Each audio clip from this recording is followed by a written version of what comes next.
नमस्कार मंडळी, Radha's daily vlog या आपल्या मराठी यूट्यूब चॅनलमध्ये तुमचं खूप मनापासून हार्दिक स्वागत आहे। मैत्रिणींनो, चॅनलला सबस्क्राईब केलेलं नसेल तर नक्की सबस्क्राईब करा आणि जर व्हिडिओ आवडल्यास शेअर करा आणि लाईक करा। चला तर मग आजच्या रेसिपीला सुरुवात करूया। आजची रेसिपी ही खूप युनिक आहे, तर व्हिडिओ शेवटपर्यंत नक्की बघा। चला तर मग व्हिडिओला सुरुवात करूया। पुष्कळदा असं होतं की आपल्या घरी जर मुळा खाण्यासाठी जर आणला तोंडी लावण्यासाठी, तर आपण तो मुळा तोंडी लावण्यासाठी घेतो आणि त्याची जी पानं असतात उरलेली ती आपण फेकून देतो। त्याच्यापासून आपण काहीच बनवत नाही, तर ती वेस्टमध्ये जातात। तर त्या पानांपासूनच आज आपण एक अशी भाजी बनवणार आहोत की त्या भाजीसोबत तुम्ही 1 ते 2 पोळ्या आरामात खाऊ शकता आणि ही भाजी मुलांना टिफिनवर सुद्धा तुम्ही बनवून देऊ शकता। चला तर मग आजची रेसिपी शेवटपर्यंत नक्की बघा। चला रेसिपीला सुरुवात करूया।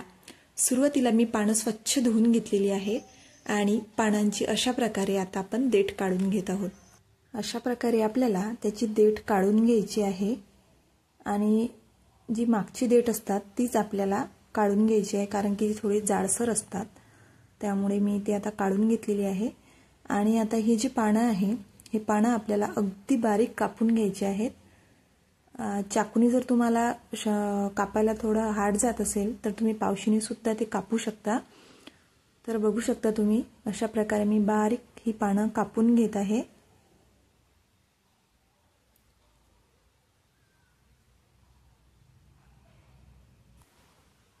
मुळ्याच्या पानांची भाजी खाल्ल्याने आपल्या आरोग्याला सुद्धा खूप फायदा आहे।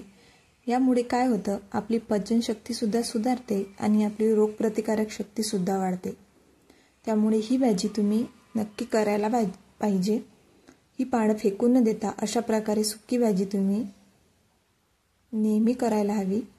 तर आता अशा प्रकारे आता आपण छान बारीक ही भाजी कापून घेतलेली आहे। तर अशा प्रकारे जी उर्वरित पानं उरलेली आहे त्याचे सुद्धा आपण बारीक कट करून घेऊयात छान। तर आता पूर्ण पानं मी कापून घेतलेली आहे, बघू शकता तुम्ही। तर आता एका पातेल्यामध्ये ही पूर्ण पानं आता आपल्याला टाकून द्यायची आहे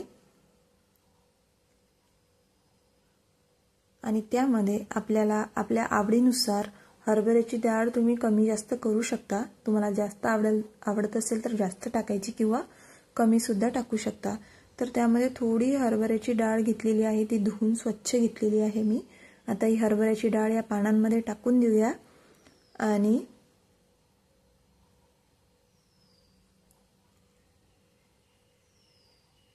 या मिश्रणामध्ये थोडं पाणी घालून आता आपण याला शिजवून घेऊया।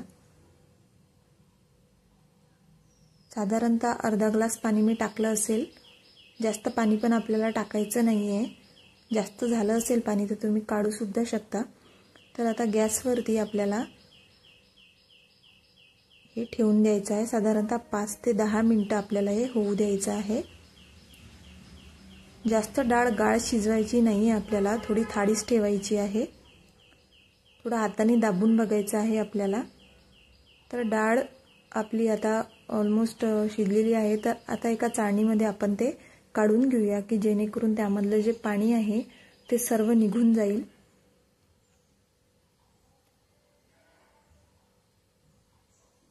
तर आता आपल्याला भाजीच्या फोडणीसाठी लागणारं साहित्य आहे, लसूण घेतलेला आहे मी आणि कांदा घेतलेला आहे। तर कांदा आपण आता कट करून घेऊया। तुम्हाला आवडत असेल तर तुम्ही लांब सुद्धा कांदा कापू शकता किंवा थोडा जाडसर असा चौकोनी कापला तरी चालेल। भाजीमध्ये आता आपण चाळणीने गाळून घेतलेली आहे, तर भाजीमध्ये थोडंही पाणी राहायला नको। तर कांदा कापून घेतलेला आहे आणि आता लसूण पण कट करून घेत आहे भाजीसाठी। लसूण आणि अद्रकची पेस्ट केली तरी चालेल, पण लसूण जर असा कापून घेतला तर चव छान लागते भाजीला। तर आता भाजीला फोडणी देऊयात। कढई ठेवून दिलेली आहे मी, आता आपण त्यामध्ये तेल टाकून घेऊया। अगदी सोप्या पद्धतीने ही भाजी आता आपण आज करणार आहोत। तर 2 पळ्या तेल मी आता कढईमध्ये टाकून घेते।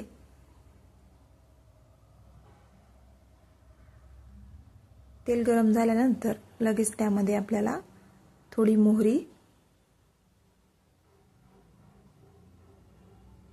थोडं जिरं, नंतर लसूण टाकून देऊयात आणि नंतर त्यामध्ये कांदा टाकायचा आहे। आता लसूण आणि कांदा आपल्याला छान फ्राय होऊ द्यायचा आहे।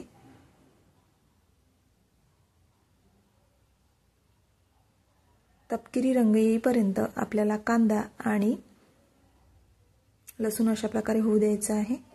थोडं अद्रक आपण किसून त्यामध्ये टाकूया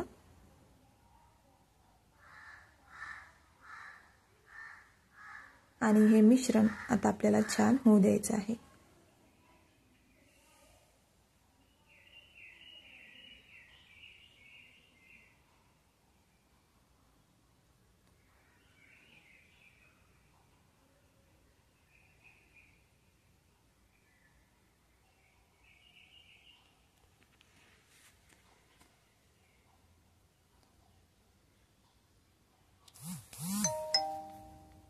तर कांदा आणि लसूण आपला होईपर्यंत बघू शकता तुम्ही यामधलं पूर्ण पाणी पूर्ण मोकळं झालेलं आहे। पूर्ण पाणी यामधलं आपण काढून घेतलेलं आहे आणि आता आपला लसूण आणि अद्रक पण छान तपकिरी रंग आलेला आहे। तर आता यामध्ये आपण तिखट घालून घेऊया। साधारणतः 2 ते 2.5 चमचे आता आपण यामध्ये तिखट घालून घेतलेला आहे। थोडी हळद घालूयात,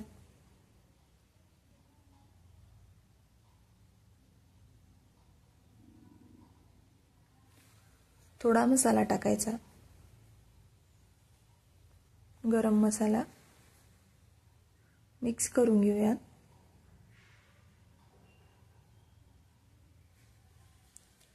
आणि आता ही जी पाणी आहे ही सर्व पाणी आता आपण यामध्ये टाकून घेऊयात,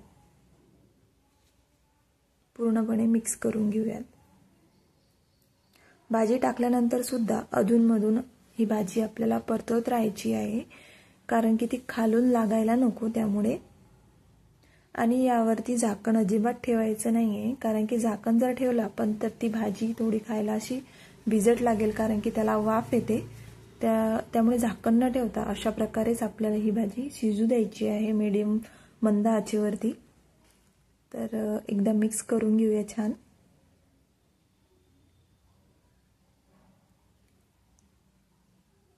परत अधूनमधून 10 मिनिटांनी 5-10 मिनिटांनी भाजीला अशा प्रकारेच आपल्याला परतून घ्यायचं आहे।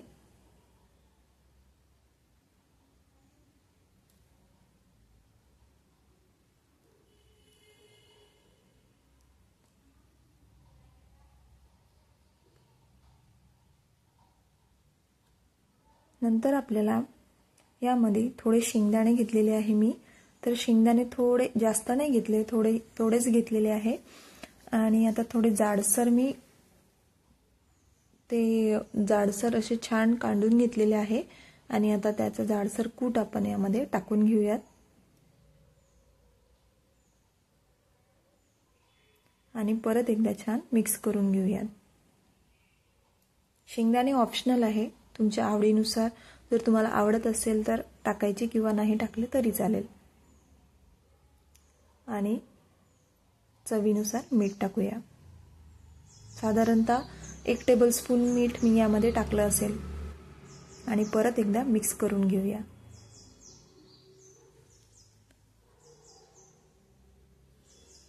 बघू शकता तुम्ही भाजी खूप छान झालेली आहे आपली आणि तुम्ही ही भाजी पोळी सोबत किंवा भाकरी सोबत सुद्धा खाऊ शकता, खूप छान लागते। तर घरी एकदा तुम्ही नक्की ट्राय करा। पानं मुळा जर आणला असेल तर ती पानं फेकून न देता अशा प्रकारे भाजी तुम्ही नक्की करू शकता।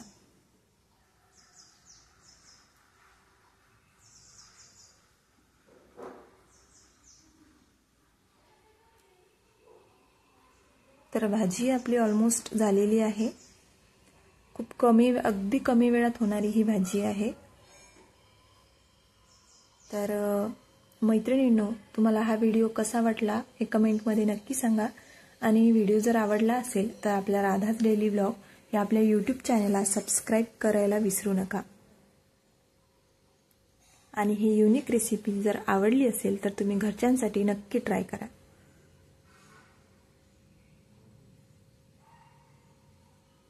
चला तर मग भेटूया आणखी अशाच एका नवीन व्हिडिओमध्ये आणि नवीन रेसिपी सोबत। तोपर्यंत स्वस्थ रहा, आनंदी रहा। धन्यवाद।